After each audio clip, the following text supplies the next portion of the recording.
ಎಲ್ಲರಿಗೂ ವೀರೇಶ್ ಕಡೆಮನಿ ಕ್ಲಾಸಸ್ಗೆ ಆತ್ಮೀಯ ಸ್ವಾಗತ. ಪ್ರಿಯ ವಿದ್ಯಾರ್ಥಿಗಳೇ, ನಾವು ಸಂವಿಧಾನದ ಭಾಗ 3ರಲ್ಲಿ ಬರುವತಕ್ಕಂಥ ಮೂಲಭೂತ ಹಕ್ಕುಗಳ ಬಗ್ಗೆ ನಾವು ಅಧ್ಯಯನ ಮಾಡಿದ್ವಿ. ಅದೇ ರೀತಿ ಭಾಗ 1, 2 ಅದನ್ನು ಸಹ ನಾವು ಅಧ್ಯಯನ ಮಾಡಿದ್ದೇವೆ. ಅಲ್ಲಿ ಮೂಲಭೂತ ಹಕ್ಕುಗಳಿಗೆ ಸಂಬಂಧಿಸಿದಂತೆ ಕೊನೆಯದಾದಂತಹ ನಮ್ಮ ಭಾರತದ ಸಂವಿಧಾನದಲ್ಲಿ ಪ್ರಜೆಗಳಿಗೆ ನೀಡಿರುವತಕ್ಕಂಥ ಮೂಲಭೂತ ಹಕ್ಕುಗಳಲ್ಲಿ ಕೊನೆಯ ಹಕ್ಕಾದಂತಹ ಸಂವಿಧಾನಾತ್ಮಕ ಪರಿಹಾರ ಹಕ್ಕು 32ನೇ ವಿಧಿ ಅದರ ಬಗ್ಗೆ ತಿಳಿಸುತ್ತೆ. ಅದನ್ನು ನಾವು ಇಲ್ಲಿ ಏನು ಮಾಡ್ತಾ ಇದ್ದೇವೆ, ಅಧ್ಯಯನ ಮಾಡ್ತಾ ಇದ್ದೇವೆ. ಸೊ ಅದನ್ನು ಇಲ್ಲಿ ನಾವು ಕೂಲಂಕುಷವಾಗಿ ಆ 32ನೇ ವಿಧಿ ಏನು ಹೇಳ್ತದೆ ಅನ್ನೋದನ್ನು ಅಧ್ಯಯನವನ್ನು ಮಾಡೋಣ. ಆ 32ನೇ ವಿಧಿಗೆ ಸಂಬಂಧಿಸಿದಂತೆ ನಾವಿಲ್ಲಿ ಕೂಲಂಕುಷವಾಗಿ ಅಧ್ಯಯನ ಮಾಡ್ತೇವೆ. ಸಂವಿಧಾನಾತ್ಮಕ ಪರಿಹಾರದ ಹಕ್ಕು 32ನೇ ವಿಧಿ ತಿಳಿಸ್ತದೆ. ಅದೇ ರೀತಿ ಅದೇ 32ನೇ ವಿಧಿಯ ಅನ್ವಯ ಏನಾಗ್ತದಪ್ಪ ಅಂದ್ರೆ ನಮ್ಗೆ ಮೂಲಭೂತ ಹಕ್ಕುಗಳನ್ನ ರಕ್ಷಣೆ ಮಾಡಲಿಕ್ಕೆ ರೀಟ್ ಆಜ್ಞೆಗಳನ್ನು ನಾವು ಏನು ಮಾಡ್ತೇವೆ, ಹೊರಡಿಸಲಾಗ್ತದೆ. ಅದಕ್ಕಾಗಿ ಅದನ್ನು ರೀಟ್ ಆಜ್ಞೆಗಳು ಹೇಗೆ ಹೊರಡಿಸ್ಬೋದು ಮತ್ತು ಹೇಗೆ ಅದನ್ನು ರೀಟ್ ಆಜ್ಞೆಗಳು ಅದನ್ನು ಅನ್ವಯವಾಗ್ತವೆ ಅನ್ನೋದನ್ನು ಇಲ್ಲಿ ಅಧ್ಯಯನವನ್ನು ಮಾಡ್ತೇವೆ. ಸೊ ಹಾಗಾದರೆ ನಾವು 32ನೇ ವಿಧಿಯ ಬಗ್ಗೆ ಈಗೇನು ಮಾಡೋಣ, ಅಧ್ಯಯನವನ್ನು ಮಾಡೋಣ. ಸೊ ಇಲ್ಲಿ ನಾವು 32ನೇ ವಿಧಿ ಬಗ್ಗೆ ನೋಡ್ತೇವೆ. ಇಲ್ಲಿ 32ನೇ ವಿಧಿ ಬಗ್ಗೆ ನೋಡಿದಾಗ ಏನಿದೆಪ್ಪ ಅಂದರೆ ಸಂವಿಧಾನಾತ್ಮಕ ಪರಿಹಾರ ಹಕ್ಕು ಅಂತ ಕರಿತೇವೆ ನಾವು. ಹೌದ್ರಿ, ಇಲ್ಲಿ ಸಂವಿಧಾನಾತ್ಮಕ ಪರಿಹಾರ ಹಕ್ಕು ಅಂದಾಗ ನಾವಿಲ್ಲಿ ಗಮನ ಇಟ್ಟು ನೋಡಬೇಕು. ಏನಪ್ಪ ಅಂದರೆ ಇಲ್ಲಿ ನಮ್ಗೆ 5 ಮೂಲಭೂತ ಹಕ್ಕುಗಳಿವೆ. ಹೌದ್ರಿ, ಯಾವುದಪ್ಪ ಅಂದರೆ 1 ಸಮಾನತೆ ಹಕ್ಕು, 2 ಸ್ವಾತಂತ್ರ್ಯದ ಹಕ್ಕು, ಶೋಷಣೆ ವಿರುದ್ಧ ಹಕ್ಕು, ಧಾರ್ಮಿಕ ಸ್ವಾತಂತ್ರ್ಯದ ಹಕ್ಕು, ಸಾಂಸ್ಕೃತಿಕ ಮತ್ತು ಶೈಕ್ಷಣಿಕ ಹಕ್ಕು. ಹೌದ್ರಿ, ಸೊ ಈ 5 ಹಕ್ಕುಗಳಿಗೆ ನಮಗೇನಾದರೂ ಧಕ್ಕೆ ಉಂಟಾದಾಗ ಅಥವಾ ಈ 5 ಹಕ್ಕುಗಳಿಗೆ ಸಂಬಂಧಪಟ್ಟಂತೆ ನಮ್ಗೆ ಏನಾದರೂ ಅನ್ಯಾಯವಾಗಿತ್ತಪ್ಪ ಅಂದ್ರೆ ನಾವೇನು ಮಾಡ್ಬೋದು, 32ನೇ ವಿಧಿಯ ಪ್ರಕಾರ ಏನು ಮಾಡ್ಬೋದು, ನಾವು ಸುಪ್ರೀಂ ಕೋರ್ಟ್ ಅಥವಾ ಹೈಕೋರ್ಟ್, ಹೌದ್ರಿ, ಈ ಸುಪ್ರೀಂ ಕೋರ್ಟ್ ಮತ್ತು ಹೈಕೋರ್ಟ್ ಮೂಲಕ ನಾವೇನು ಮಾಡ್ಬೋದು, ನ್ಯಾಯವನ್ನು ಪಡಿಬಹುದು. ಇದನ್ನ ಸರಿಯಾಗಿ ನೆನಪಿನಲ್ಲಿ ಇಟ್ಕೊಳ್ರಿ. ಏನಪ್ಪ ಅಂದರೆ ನಮಗೆ ಕೊಟ್ಟಂತಹ ಮೂಲಭೂತ ಹಕ್ಕುಗಳು 6 ಮೂಲಭೂತ ಹಕ್ಕುಗಳು. ಅದರಲ್ಲಿ ನಾವು ಒಂದು ಸಮಾನತೆ ಹಕ್ಕು, ಸ್ವಾತಂತ್ರ್ಯದ ಹಕ್ಕು, ಶೋಷಣೆ ಹಕ್ಕು ಮತ್ತು ಧಾರ್ಮಿಕ ಸ್ವಾತಂತ್ರ್ಯದ ಹಕ್ಕು, ಸಾಂಸ್ಕೃತಿಕ ಹಕ್ಕು. ಹೌದ್ರಿ, ಈ ಹಕ್ಕುಗಳಿಗೆ ಏನಾದರೂ ನಮ್ಗೆ 5 ಹಕ್ಕುಗಳಿಗೆ ನಾವು ಏನಾದರೂ ನ್ಯಾಯ ಸಿಗಲಿಲ್ಲಪ್ಪ ಅಂದ್ರೆ, ನಮ್ಗೆ ಅದಕ್ಕೆ ಧಕ್ಕೆ ಉಂಟಾಗಿತ್ತಂದ್ರೆ ನಾವೇನು ಮಾಡ್ಬೋದು, ಸುಪ್ರೀಂ ಕೋರ್ಟ್, ಯಾವುದ್ರ ಮೂಲಕ ರೀ, ಸುಪ್ರೀಂ ಕೋರ್ಟ್, ಇನ್ನೊಂದು ಹೈಕೋರ್ಟ್. ಹೌದ್ರಿ, ಈ ಹೈಕೋರ್ಟ್ ಮೂಲಕ ನಾವೇನು ಮಾಡ್ಬೋದು, ನ್ಯಾಯವನ್ನು ಪಡಿಬಹುದು. ಹೌದ್ರಿ, ಹೀಗಾಗಿ ಡಾಕ್ಟರ್ ಬಿ ಆರ್ ಅಂಬೇಡ್ಕರ್ ಅವರು ಏನು ಹೇಳಿದಾರಪ್ಪ ಅಂದರೆ ಈ ಒಂದು 32ನೇ ವಿಧಿಯನ್ನು ಡಾಕ್ಟರ್ ಬಿ ಆರ್ ಅಂಬೇಡ್ಕರ್ ಅವರು ಏನಂತ ಕರೆದಿದ್ದಾರಪ್ಪ ಅಂದರೆ ಸಂವಿಧಾನದ ಆತ್ಮ ಅಂತಂದು ಏನು ಮಾಡಿದ್ದಾರೆ, ಅದನ್ನು ಕರೆದಿದ್ದಾರೆ. ಸಂವಿಧಾನದ ಆತ್ಮ ಅಂತ ಕರಿತೇವೆ. ಅದಕ್ಕೆ ಸಂವಿಧಾನದ ಆತ್ಮ ಎಂದು ಎಷ್ಟನೇ ವಿಧಿಯನ್ನು ಕರಿತೇವೆ, 32ನೇ ವಿಧಿಯನ್ನು ಕರಿತೇವೆ ನಾವು. ಹೌದ್ರಿ, ಸೊ ನಮ್ಗೆ 6 ಮೂಲಭೂತ ಹಕ್ಕುಗಳಲ್ಲಿ 5 ಮೂಲಭೂತ ಹಕ್ಕುಗಳಿಗೆ ಏನಾದರೂ ನಮ್ಗೆ ಅನ್ಯಾಯವಾಗಿತ್ತಪ್ಪ ಅಂದ್ರೆ, ಅದರಿಂದ ನಮ್ಮ ನ್ಯಾಯ ಸಿಗಲಿಲ್ಲ ಅಂದ್ರೆ ನಾವೇನು ಮಾಡ್ಬೋದು, ಸುಪ್ರೀಂ ಕೋರ್ಟ್ ಮತ್ತು ಹೈಕೋರ್ಟ್, ಹೌದ್ರಿ, ಇವೆರಡರ ಮೂಲಕ ನಾವೇನು ಮಾಡ್ಬೋದು, ನ್ಯಾಯವನ್ನು ಪಡಿಬಹುದು ಸುಪ್ರೀಂ ಕೋರ್ಟ್ ಪ್ರಕಾರ. ಹೌದ್ರಿ, ಸೊ ಹಾಗಾದರೆ ಇಲ್ಲಿ ನಾವು ಮುಖ್ಯವಾಗಿ ರೀಟ್ ಆಜ್ಞೆಗಳಂತ ಕರಿತೀವಿ. ಈ ರೀಟ್ ಆಜ್ಞೆಗಳಲ್ಲಿ ಬಂದಾಗ ನಾವು ಈ ರೀಟ್ ಆಜ್ಞೆಗಳನ್ನು 32 ರೀತಿಯಾಗಿ 2 ವಿಧಿಗಳ ಪ್ರಕಾರ ಬರ್ತದೆ. ಒಂದು 37ನೇ ವಿಧಿ, ಇನ್ನೊಂದು 226ನೇ ವಿಧಿ. ಹೌದ್ರಿ, ಇಲ್ಲಿ 2 ವಿಧಿಗಳು. ಈ 32ನೇ ವಿಧಿ ಏನು ಹೇಳ್ತದಪ್ಪ ಅಂದರೆ 32ನೇ ವಿಧಿಯ ಪ್ರಕಾರ ರೀಟನ್ನು ಎಲ್ಲಿಂದ ಹೊರಡಿಸ್ಬೋದಪ್ಪ ಅಂದರೆ ಸುಪ್ರೀಂ ಕೋರ್ಟ್ದಿಂದ ರೀಟ್ ಆಜ್ಞೆಯನ್ನು ಹೊರಡಿಸ್ಬೋದು. 37ನೇ ವಿಧಿ ಪ್ರಕಾರ ಕೇಳ್ತಾರೆ ನಿಮಗೆ. ಯಾಕಂದರೆ ರೀಟ್ ಆಜ್ಞೆಗಳನ್ನು ಹೊರಡಿಸುವತಕ್ಕಂಥ ರೀಟ್ ಆಜ್ಞೆಗಳ ಬಗ್ಗೆ ಹೇಳುವತಕ್ಕಂಥ ಒಂದು ವಿಧಿಗಳು ಯಾವಪ್ಪ ಅಂದ್ರೆ 32 ಮತ್ತು 226ನೇ ವಿಧಿಗಳು. 37ನೇ ವಿಧಿ ಪ್ರಕಾರ ಸುಪ್ರೀಂ ಕೋರ್ಟ್ ಮೂಲಕ ನಾವೇನು ಮಾಡ್ತೀವಿ, 32ನೇ ವಿಧಿ ಪ್ರಕಾರ ರೀಟ್ ಆಜ್ಞೆಯನ್ನು ಹೊರಡಿಸ್ಬೋದು. ಇನ್ನು 226ನೇ ವಿಧಿ ಪ್ರಕಾರ ನಾವೇನು ಮಾಡ್ಬೋದು, ಹೈಕೋರ್ಟ್ ಮೂಲಕ ಏನು ಮಾಡ್ಬೋದು, ಅಲ್ಲಿ ನಾವು ಒಂದು ರೀಟ್ ಆಜ್ಞೆಯನ್ನು ಹೊರಡಿಸ್ಬೋದು. ಯಾವುದಕ್ಕೆ ರೀ, ನಮ್ಗೆ ಮೂಲಭೂತ ಹಕ್ಕುಗಳಿಗೆ ಏನಾದರೂ ಧಕ್ಕೆ ಆದಾಗ ನ್ಯಾಯವನ್ನು ಪಡೀಲಿಕ್ಕೆ ನಾವೇನು ಮಾಡ್ತೀವಿ, ಅಲ್ಲೇ ರೀಟನ್ನು ಸಲ್ಲಿಸ್ತೇವೆ. ರೀಟನ್ನು ನಾವು ಒಂದು ಸುಪ್ರೀಂ ಕೋರ್ಟ್, ಇನ್ನೊಂದು ಹೈಕೋರ್ಟ್, ಇವೆರಡರ ಮೂಲಕ ಸಲ್ಲಿಸ್ಬೇಕಾಗ್ತದೆ. ಅಲ್ಲಿ 32ನೇ ವಿಧಿ ಪ್ರಕಾರ ಎಲ್ಲಿಂದ ರೀಟ್ ಹೊಡಿಸ್ಬೋದು, ಸುಪ್ರೀಂ ಕೋರ್ಟ್. ಹೌದ್ರಿ, 226ನೇ ವಿಧಿ ಪ್ರಕಾರ ಹೈಕೋರ್ಟ್ ಮೂಲಕ ನಾವೇನು ಮಾಡ್ಬೋದು, ರೀಟನ್ನು ಹೊರಡಿಸ್ಬೋದು. ಹೌದ್ರಿ, ರೀಟನ್ನು ಹೊರಡಿಸೋದೆರಡೇ, ಒಂದು ಸುಪ್ರೀಂ ಕೋರ್ಟು, ಇನ್ನೊಂದು ಹೈಕೋರ್ಟ್ ಮೂಲಕ ಮಾತ್ರ ಬರುತ್ತೆ. ಇನ್ನು ಅಧೀನ ನ್ಯಾಯಾಲಯದಲ್ಲಿ ನಾವು ರೀಟನ್ನು ಹೊಡಿಸ್ಲಿಕ್ಕೆ ಬರೋಂಗಿಲ್ಲ. ಹೌದ್ರಿ. ಸೊ ಹೀಗಾಗಿ ನೆನ್ಪಿಟ್ಕೊಳ್ರಿ, ರೀಟ್ ಆಜ್ಞೆಗಳನ್ನ ಹೊಡಿಸ್ಲಿಕ್ಕೆ ಇರುವತಕ್ಕಂಥದ್ದು. ಸೊ ಹೀಗಾಗಿ ಇಂತಹ ಒಂದು ಮೂಲಭೂತ ಹಕ್ಕುಗಳನ್ನ ರಕ್ಷಣೆ ಮಾಡಬೇಕನ್ನೋ ಉದ್ದೇಶದಿಂದ ಅಲ್ಲಿ 5 ರೀತಿಯ ರೀಟ್ ಆಜ್ಞೆಗಳನ್ನು ಹೊಡಿಸ್ಬೋದು. ನಾವು ರೀಟ್ ಅಂತಂದು ಅಷ್ಟೇ ಕೇಳ್ತೇವೆ, ಅಲ್ಲಿ 5 ರೀತಿಯ ರೀಟ್ ಆಜ್ಞೆಗಳನ್ನು ನಾವು 32ನೇ ವಿಧಿ ಪ್ರಕಾರ 5 ರೀತಿಯ ರೀಟ್ ಆಜ್ಞೆಗಳನ್ನು ಹೊಡಿಸ್ಬೋದು. ಸೊ ಅವು ಯಾವ್ಯಾವ 5 ರೀತಿಯ ರೀಟ್ ಆಜ್ಞೆಗಳು ಅನ್ನೋದನ್ನು ನಾವಿಲ್ಲಿ ಏನು ಮಾಡ್ತೇವೆ, ಅಧ್ಯಯನವನ್ನು ಮಾಡ್ತೇವೆ. ಸೊ ಇಲ್ಲಿ ಮೊದಲನೇದಾಗಿ ಏನಪ್ಪ ಅಂದರೆ, ನಾವು ಮೊದಲನೇದು ಏನು ನೋಡ್ತೇವಪ್ಪ ಅಂದರೆ, ಇಲ್ಲಿ ಹೇಬಿಯಸ್ ಕಾರ್ಪಸ್ ಅಂತ ಕರಿತೇವೆ. ನಾವು ಏನಂತ ಕರಿತೇವೆ ರೀ, ಹೇಬಿಯಸ್ ಕಾರ್ಪಸ್. ಇದೊಂದು ರೀಟ್ ಆಜ್ಞೆ ಮೊದಲನೇದು. ಹೌದ್ರಿ. ಇದು ಏನಪ್ಪ ಅಂದರೆ, ಇಲ್ಲಿ ವ್ಯಕ್ತಿ ಸ್ವಾತಂತ್ರ್ಯದ ಪ್ರತೀಕ. ವ್ಯಕ್ತಿ ಸ್ವಾತಂತ್ರ್ಯ ಇಲ್ಲಿ ಒಬ್ಬ ವ್ಯಕ್ತಿ ಏನು ಮಾಡ್ಬೋದು, ಈ ರೀಟ್ ಆಜ್ಞೆಯನ್ನು ಹೊಡಿಸ್ಬೋದು. ಹೌದ್ರಿ. ಒಬ್ಬ ವ್ಯಕ್ತಿ ಏನು ಮಾಡ್ಬೋದು, ರೀಟ್ ಆಜ್ಞೆಯನ್ನು ಹೊಡಿಸ್ಬೋದು. ಅದಕ್ಕೆ ಇದನ್ನು ವ್ಯಕ್ತಿ ಸ್ವಾತಂತ್ರ್ಯ ಅಂತ ಕರಿತೇವೆ ನಾವು. ಹೌದ್ರಿ. ವ್ಯಕ್ತಿ ಸ್ವಾತಂತ್ರ್ಯದ ಪ್ರತೀಕ. ಹೌದ್ರಿ. ವ್ಯಕ್ತಿಯ ಸ್ವಾತಂತ್ರ್ಯಕ್ಕೆ ಏನಾದರೂ ಧಕ್ಕೆ ಉಂಟಾದಾಗ ಮೂಲಭೂತ ಹಕ್ಕುಗಳ ಪ್ರಕಾರ ಅವ್ಗೆ ಯಾವುದಾದ್ರೂ ಹಕ್ಕಿನ ವಿರುದ್ಧ ಅನ್ಯಾಯವಾಗಿತ್ತಂದ್ರೆ ನಾವು ಏನು ಮಾಡ್ಬೋದು, ಹೇಬಿಯಸ್ ಕಾರ್ಪಸ್ ಅನ್ನುವತಕ್ಕಂಥ ಒಂದು ರೀಟ್ ಆಜ್ಞೆಯನ್ನು ಹೊಡಿಸ್ಬೋದು. ಹೌದ್ರಿ. ಆದರೆ ಯಾವ ಸಂದರ್ಭದಲ್ಲಿ ರೀಟ್ ಆಜ್ಞೆಯನ್ನು ಹೊಡಿಸ್ಬೋದು, ಹೇಬಿಯಸ್ ಕಾರ್ಪಸ್ ಅನ್ನುವತಕ್ಕಂಥ ರೀಟನ್ನು ಯಾವ ಸಂದರ್ಭದಲ್ಲಿ ಇದನ್ನು ನಾವು ರೀಟನ್ನು ಆಜ್ಞೆಯನ್ನು ಹೊಡಿಸ್ಬೋದು, ರೀಟನ್ನು ಸಲ್ಲಿಸ್ಬೋದು ಯಾವ ಸಂದರ್ಭದಲ್ಲಿಪ್ಪ ಅಂದರೆ, ಯಾವುದೇ ಒಬ್ಬ ವ್ಯಕ್ತಿಯನ್ನು ಕಾನೂನು ಬಾಹಿರವಾಗಿ ಅವನನ್ನು ಬಂಧಿಸಿದರೆ. ನೋಡ್ರಿ, ಯಾವುದೇ ಒಬ್ಬ ವ್ಯಕ್ತಿ ಅಂದರೆ ಏನು ರೀ, ಆ ವ್ಯಕ್ತಿ ಯಾವುದೇ ತಪ್ಪನ್ನು ಮಾಡದೇ ಇದ್ದರೂ ಸಹ ಅವನ ಅನಾವಶ್ಯಕವಾಗಿ ಬಂಧಿಸಿಟ್ಟಿರ್ತಾರೆ. ಹೌದ್ರಿ. ಸೊ ಅವನನ್ನು ಬಂಧಿಸಿದ್ರಪ್ಪ ಅಂದ್ರೆ, ಅವನನ್ನು ಅಲ್ಲಿ ಸೆರೆ ಹಿಡಿದಿದ್ರಪ್ಪ ಅಂದ್ರೆ, ಅಂಥ ವ್ಯಕ್ತಿ ಏನು ಮಾಡ್ತಾನಪ್ಪ ಅಂದ್ರೆ ಅಲ್ಲಿ ಹೇಬಿಯಸ್ ಕಾರ್ಪಸ್ ಅನ್ನುವತಕ್ಕಂಥ ರೀಟನ್ನು ಸಲ್ಲಿಸಬಹುದು. ಹೌದ್ರಿ. ಎಲ್ಲಿ ಮೂಲಕ ರೀ, 37ನೇ ವಿಧಿ ಮತ್ತು 726ನೇ ವಿಧಿ ಪ್ರಕಾರ. ಹೌದ್ರಿ, ರೀಟ್ ಸಲ್ಲಿಸ್ಬೋದು. 37ನೇ ವಿಧಿ ಪ್ರಕಾರ ಸಲ್ಲಿಸ್ಬೇಕಾದ್ರೆ ಸುಪ್ರೀಂ ಕೋರ್ಟಿಗೆ ಸಲ್ಲಿಸ್ತಾನೆ. 726ನೇ ವಿಧಿ ಪ್ರಕಾರ ರೀಟನ್ನು ಸಲ್ಲಿಸ್ಬೇಕಾದ್ರೆ ಅವರ ರಾಜ್ಯದ ಹೈಕೋರ್ಟಿಗೆ ಏನು ಮಾಡ್ತಾನೆ, ಅಲ್ಲಿ ಒಂದು ರೀಟನ್ನು ಸಲ್ಲಿಸ್ತಾರೆ. ಹೌದ್ರಿ. ಹೇಬಿಯಸ್ ಕಾರ್ಪಸ್ ಅನ್ನುವತಕ್ಕಂಥದ್ದು ಯಾವುದೇ ಒಬ್ಬ ವ್ಯಕ್ತಿ ಕಾನೂನು ಬಾಹಿರವಾಗಿ ಅವನದು ಯಾವುದೇ ತಪ್ಪಿಲ್ಲದೆ ಇದ್ದರೂ ಅವನನ್ನು ಏನು ಮಾಡಿರ್ತಾರೆ, ಅಲ್ಲಿ ಬಂಧಿಸಿರ್ತಾರೆ. ಅಂತಹ ಸಂದರ್ಭದಲ್ಲಿ ಆ ವ್ಯಕ್ತಿ ಏನು ಮಾಡ್ಬೋದು, ಆ ಮೂಲಭೂತ ಹಕ್ಕುಗಳ ತನ್ನನ್ನು ತಾನು ರಕ್ಷಣೆ ಮಾಡ್ಕೊಳ್ಳೋದಕ್ಕೋಸ್ಕರ ಏನು ಮಾಡ್ತಾನೆ, ಅಲ್ಲಿ ಹೇಬಿಯಸ್ ಕಾರ್ಪಸ್ ಅನ್ನುವತಕ್ಕಂಥ ರೀಟನ್ನು ಸಲ್ಲಿಸಬಹುದು. ಹೌದ್ರಿ. ಸೊ ಅದಕ್ಕೆ 32ನೇ ಸುಪ್ರೀಂ ಕೋರ್ಟ್ ಪ್ರಕಾರ, 726ನೇ ವಿಧಿ ಹೈಕೋರ್ಟ್ ಪ್ರಕಾರ ಏನು ಮಾಡ್ಬೋದು, ರೀಟನ್ನು ಸಲ್ಲಿಸ್ಬೋದು.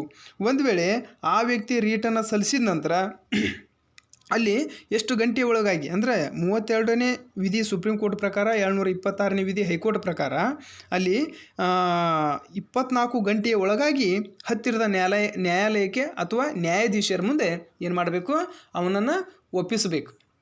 ಯಾವಾಗ ಆ ವ್ಯಕ್ತಿ ರೀಟನ್ನು ಸಲ್ಲಿಸಿದ್ನೋ 32 ಸುಪ್ರೀಂ ಕೋರ್ಟ್, 726 ಹೈಕೋರ್ಟ್ ಪ್ರಕಾರ ಅಲ್ಲಿ ರೀಟನ್ನು ಸಲ್ಲಿಸಿದ ತಕ್ಷಣ ಏನು ಮಾಡಬೇಕು, 24 ಗಂಟೆ ಟೈಮ್ ಇರ್ತದೆ. ಹೌದ್ರಿ. ಆ 24 ಗಂಟೆ ಒಳಗಾಗಿ ಅಲ್ಲಿ ಏನು ಮಾಡ್ತಾರಪ್ಪ ಅಂದ್ರೆ, ಅವನನ್ನು ಬಂಧಿಸಿರುವತಕ್ಕಂಥ ವ್ಯಕ್ತಿಗಳು ಏನು ಮಾಡ್ತಾರೆ, ಅಲ್ಲಿ ಆ ನ್ಯಾಯಾಲಯಕ್ಕೆ ಅಥವಾ ನ್ಯಾಯಾಧೀಶರ ಮುಂದೆ, ಹತ್ತಿರದ ಯಾವುದಾದ್ರು ನ್ಯಾಯಾಲಯ ಮತ್ತು ನ್ಯಾಯಾಧೀಶರ ಮುಂದೆ ಏನು ಮಾಡಬೇಕು, ಅವನನ್ನು ಒಪ್ಪಿಸಬೇಕು. ರೀಟ್ 24 ಗಂಟೆ ಒಳಗಾಗಿ. ಹೌದ್ರಿ. ಹೇಬಿಯಸ್ ಕಾರ್ಪಸನ್ನು ರೀಟ್ ಸಲ್ಲಿಸಿದ ನಂತರ. ಹೌದ್ರಿ. ಇದು ಏನಪ್ಪ ಅಂದರೆ ಒಂದೇ ಒಂದು ರೀಟ್ ಆಜ್ಞೆ ಬಗ್ಗೆ ಹೇಳಿದ್ದೀನಿ. ಇನ್ನು ಎರಡನೇದು ಏನಪ್ಪ ಅಂದರೆ, ಅಲ್ಲಿ ನಾವು ಮ್ಯಾಂಡಮಸ್ ಅಂತ ಕರಿತೇವೆ. ನಾವು ಏನಂತ ಕರಿತೇವೆ, ಮ್ಯಾಂಡಮಸ್. ಹೌದ್ರಿ. ಇಲ್ಲಿ ಈ ಮ್ಯಾಂಡಮಸ್ ಅನ್ನುವತಕ್ಕಂಥ ಇನ್ನೊಂದು ಏನಪ್ಪ ಅಂದರೆ, ನಿಮಗೆ ಇಲ್ಲಿ ಹೇಳೋದು ಮರಿತೆ, ಈ ಹೇಬಿಯಸ್ ಕಾರ್ಪಸ್ ಅನ್ನುವತಕ್ಕಂಥ ರೀಟನ್ನು ಅವನನ್ನು ಬಂಧಿಸಿರ್ತಾರೆ. ಆಲ್ರೆಡಿ ಅವನನ್ನು ಏನಪ್ಪ ಅಂದ್ರೆ ಅವನನ್ನು ಅರೆಸ್ಟ್ ಮಾಡಿರ್ತಾರೆ. ಕಾನೂನು ಬಾಹಿರ ಚಟುವಟಿಕೆ ಅಲ್ಲಿ ಇರದೇ ಇದ್ದರೂ ಸಹ ಅರೆಸ್ಟ್ ಮಾಡಿರ್ತಾರೆ. ಹಾಗಾದ್ರೆ ರೀಟನ್ನು ಯಾರು ಸಲ್ಲಿಸ್ಬೇಕು, ಅವ್ನು ಹೆಂಗೆ ಬಂದು ಸಲ್ಲಿಸ್ತಾನೆ, ರೀಟನ್ನು ಅರ್ಜಿಯನ್ನು ಹೆಂಗೆ ಸಲ್ಲಿಸ್ತಾನಪ್ಪ ಅಂದರೆ, ಅವನೇ ಬಂದು ಸಲ್ಲಿಸ್ಬೇಕಂತ ಏನಿಲ್ಲ. ಹೌದ್ರಿ. ಅವನ ಪರವಾಗಿ ಅವರ ಸಂಬಂಧಿಕರು ಅಥವಾ ಅವ್ರ ಹತ್ತಿರದವರು ಯಾರಾದರೂ ಏನು ಮಾಡ್ಬೋದು, ರೀಟನ್ನು ಸಲ್ಲಿಸ್ಬೋದು. ಓಕೆ. ಅಲ್ಲಿ ಬಂಧಿತವಾದಂಥ ವ್ಯಕ್ತಿನೇ ಬಂದು ರೀಟ್ ಸಲ್ಲಿಸ್ಬೇಕಂತ ಏನಿಲ್ಲ. ಅವಕ್ಕೆ ಆಪ್ತರು ಅಥವಾ ಅವ್ರ ಸಂಬಂಧಿಕರು, ಅವ್ರ ಕುಟುಂಬದವರು ಯಾರಾದರೂ ಹೋಗಿ ಏನು ಮಾಡ್ಬೋದು, ಅಲ್ಲೇ ರೀಟನ್ನು ಸಲ್ಲಿಸ್ಬೋದು. ಓಕೆ. ಇನ್ನು ಎರಡನೇದು ಏನಪ್ಪ ಅಂದರೆ ಮ್ಯಾಂಡಮಸ್ ಅಂತ ಕರಿತೇವೆ ನಾವು. ಹೌದ್ರಿ. ಇಲ್ಲಿ ಮ್ಯಾಂಡಮಸ್ ಅನ್ನುವತಕ್ಕಂಥ ರೀಟ್ ಅಂತ ಕರಿತೇವೆ. ಈ ಮ್ಯಾಂಡಮಸ್ ಅನ್ನುವತಕ್ಕಂಥ ರೀಟಿನ ಬಗ್ಗೆ ನಾವು ನೋಡಿದಾಗ ಇದನ್ನು ನಾವು ಯಾವ ಸಂದರ್ಭದಲ್ಲಿ ಈ ರೀಟನ್ನು ಹೊರಡಿಸ್ಬೋದು. ಹೌದ್ರಿ. ಯಾವ ಸಂದರ್ಭದಲ್ಲಿ ರೀಟನ್ನು ನಾವು ಸಲ್ಲಿಸ್ಬೋದಪ್ಪ ಈ ಮ್ಯಾಂಡಮಸ್. ಒಂದೇದು ಹೇಬಿಯಸ್ ಕಾರ್ಪಸ್ ಗೊತ್ತಾಯಿತು. ಮ್ಯಾಂಡಮಸ್ ಅಂತ ಬಂದಾಗ ಇಲ್ಲಿ ಯಾವುದೇ ಒಬ್ಬ ಸಾರ್ವಜನಿಕ ಅಧಿಕಾರಿ ಅಥವಾ ಯಾವುದೇ ಒಂದು ಸಾರ್ವಜನಿಕ ಸಂಸ್ಥೆ. ಹೌದ್ರಿ. ಒಬ್ಬ ಸಾರ್ವಜನಿಕವಾಗಿ ಇರುವತಕ್ಕಂಥ ಅಧಿಕಾರಿ ಆಗಿರ್ಬೋದು ಅಥವಾ ಸಾರ್ವಜನಿಕ ಒಂದು ಸಂಸ್ಥೆ ಆಗಿರ್ಬೋದು, ತಾನು ಮಾಡಬೇಕಾದಂಥ ಏನು ಕಾರ್ಯಗಳದವು, ಕೆಲಸಗಳದವು, ಆ ಕಾರ್ಯಗಳನ್ನು ಮಾಡೋದಿಲ್ಲ, ನಿರ್ವಹಿಸದೇ ಇದ್ದಾಗ ಅಂದ್ರೆ ಕಾರ್ಯವನ್ನು ನಿರ್ವಹಿಸದೇ ಹೋದಾಗ ಆ ಕಾರ್ಯವನ್ನು ಏನು ಮಾಡಬೇಕು, ನಿರ್ವಹಿಸಬೇಕು, ಅದನ್ನು ಕಾರ್ಯವನ್ನು ಮುಂದುವರಿಸಬೇಕು ಅಂತಂದು ಅಲ್ಲಿ ಏನು ಮಾಡ್ತವಪ್ಪ ಅಂದ್ರೆ ನ್ಯಾಯಾಂಗಕ್ಕೆ ನಾವು ಸಲ್ಲಿಸುವತಕ್ಕಂಥ ರೀಟ್ ಒಂದು ಆಜ್ಞೆಯಾಗಿದೆ. ಅಂದರೆ ಯಾವುದೇ ಸಾರ್ವಜನಿಕ ಅಧಿಕಾರಿ ಅಥವಾ ಸಂಸ್ಥೆ ತಾನು ಪ್ರತಿ ವರ್ಷದಂತೆ ಮಾಡ್ತಾ ಬರುವತಕ್ಕಂಥ ಯಾವುದೇ ಕಾರ್ಯಗಳಿರ್ಬೋದು ಅಥವಾ ಕೆಲಸ ಕಾರ್ಯಗಳಿರ್ಬೋದು, ಅದರ ಜವಾಬ್ದಾರಿಗಳಿರ್ಬೋದು, ಅವನ್ನು ಸರಿಯಾಗಿ ಮಾಡದೇ ಇದ್ದಾಗ, ಆ ಕಾರ್ಯಗಳನ್ನು ಸರಿಯಾಗಿ ನಿರ್ವಹಿಸದೇ ಇದ್ದಾಗ ಅದನ್ನು ಮತ್ತೆ ಕಾರ್ಯವನ್ನು ನಿರ್ವಹಿಸಬೇಕು, ಅಲ್ಲಿರುವತಕ್ಕಂಥ ಕೆಲಸಗಳನ್ನ ಮತ್ತೆ ಮುಂದುವರಿಸಬೇಕು ಅಂತಂದು ನ್ಯಾಯಾಲಯಕ್ಕೆ ಸಲ್ಲಿಸುವತಕ್ಕಂಥ ಒಂದು ರೀಟ್ ಒಂದು ಏನಪ್ಪ ಅಂದ್ರೆ ಅಲ್ಲಿ ಅರ್ಜಿಯಾಗಿದೆ, ರೀಟ್ ಆಜ್ಞೆಯಾಗಿದೆ. ಹೌದ್ರಿ, ಇದು ನಾವು 32/726 ವಿಧಿ ಪ್ರಕಾರ ಸಲ್ಲಿಸ್ಬೋದು. ಹೌದ್ರಿ, ಆದರೆ ಒಂದು ವಿಶೇಷ ಸೂಚನೆ ಏನಪ್ಪ ಅಂದರೆ ಅಲ್ಲಿ ಈ ಒಂದು ಮ್ಯಾಂಡಮಸ್ ಅನ್ನುವತಕ್ಕಂಥ ಈ ಒಂದು ರೀಟ್ ಅರ್ಜಿಯನ್ನು ನಾವು ಖಾಸಗಿ ವ್ಯಕ್ತಿಗಳ ಪರವಾಗಿ ಸಲ್ಲಿಸಕ್ಕೆ ಬರೋಂಗಿಲ್ಲ.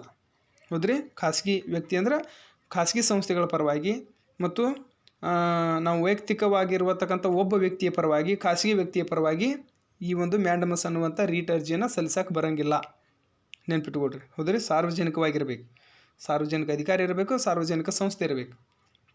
ಹೌದು, ಇಲ್ಲಿ ಖಾಸಗಿ ಒಂದು ಸಂಸ್ಥೆ ಆಗಿರ್ಬೋದು, ಖಾಸಗಿ ವ್ಯಕ್ತಿಗಳಾಗಿ ನಾವೇನು ಮಾಡೋಕ್ಕೆ ಬರೋಂಗಿಲ್ಲ, ಈ ಮ್ಯಾಂಡಮಸ್ ಅನ್ನುವತಕ್ಕಂಥ ರೀಟ್ ಸಲ್ಲಿಸಕ್ಕೆ ಬರೋಂಗಿಲ್ಲ. ಮತ್ತು ಇನ್ನೂ ಒಂದು ಏನಪ್ಪ ಅಂದ್ರೆ ರಾಷ್ಟ್ರಪತಿ, ರಾಜ್ಯಪಾಲರು.